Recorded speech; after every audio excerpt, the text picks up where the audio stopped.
All across the no man's land, northern Africa, and southern Europe, the enemies of God fight for their hellish masters on the ever-ebbing and flowing front lines of the war.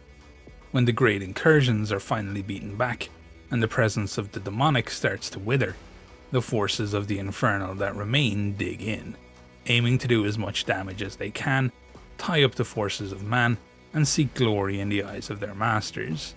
When they are eventually rooted out and destroyed, their destination will once again be the fires of Inferno, and it is better to return clad in honours than in failure, as those who disappoint their masters will be cursed to a penitence cycle that could last for centuries, or even millennia.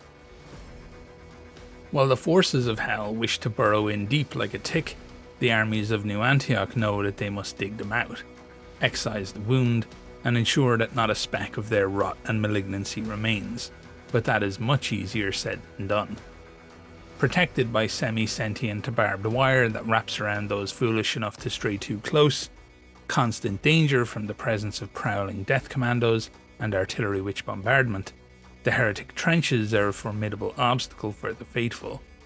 Be it the midst of a full-scale incursion, or during the brutal never-ending skirmishes that fill in the years in between, the front lines of the armies of hell are a nightmare of pain, death, and destruction. The pyramid-shaped pillboxes and casements of the infernal forces have turned back countless futile frontal assaults, with withering machine gun fire and devastating hell-wrought artillery. For you cannot cut off the supply lines of an army that can manifest munitions from thin air through goetic magics, turn the dead against you, and sacrifice their own for greater power. Surprise assaults are also difficult to mount, especially when the moon waxes and the horrors created by the path of the beast prowl no man's land.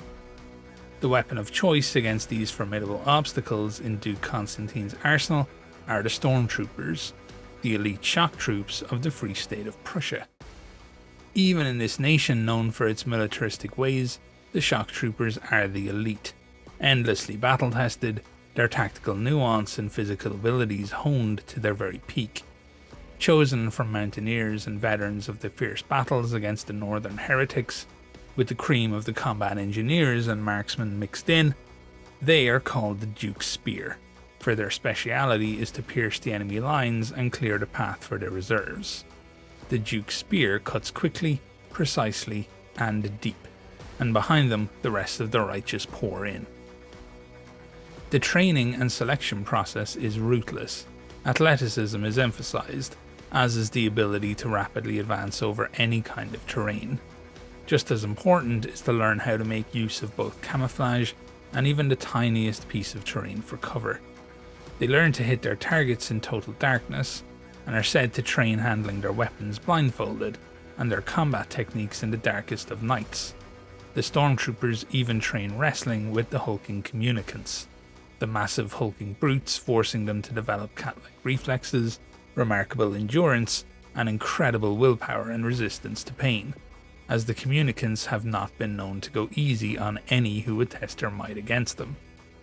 But the most important selection criteria is to have iron in your soul, for to engage with the armies of the damned in close quarters combat requires a certain kind of soldier, one who is willing to detonate their last grenade when their own innards have been ripped open by the claws of a werewolf, or wrestle a heretic anointed and look into their eyes, see the hellfires raging there, and not flinch, but bring their trench club down. The Stormtroopers know that every kill against an enemy is another thread in the tapestry of victory, and each one will sell their lives dearly when their final day comes. As the Stormtroopers gather for an attack, no sound is heard. Each assault has been carefully practiced, and any communication needed is done via hand signals. Heavy weapons of the unit open the assault, scattering the enemy and forcing them to take cover.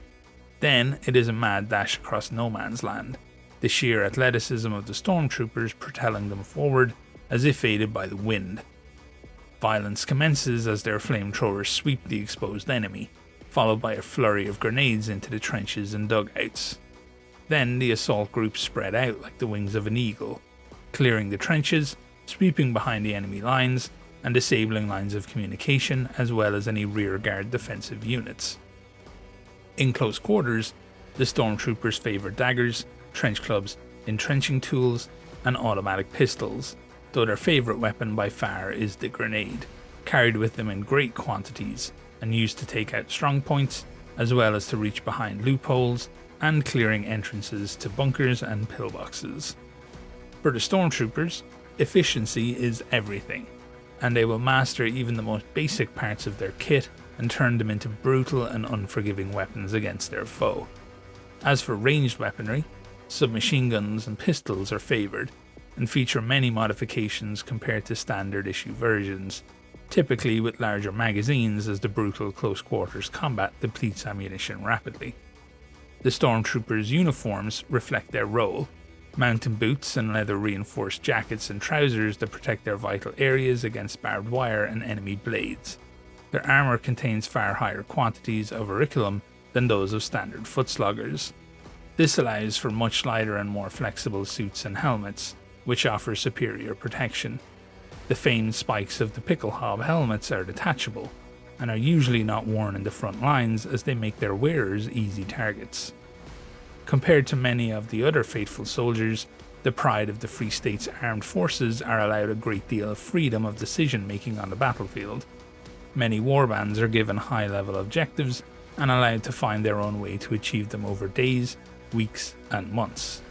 Only single-minded determination can carry the Prussian advances through the enemy lines.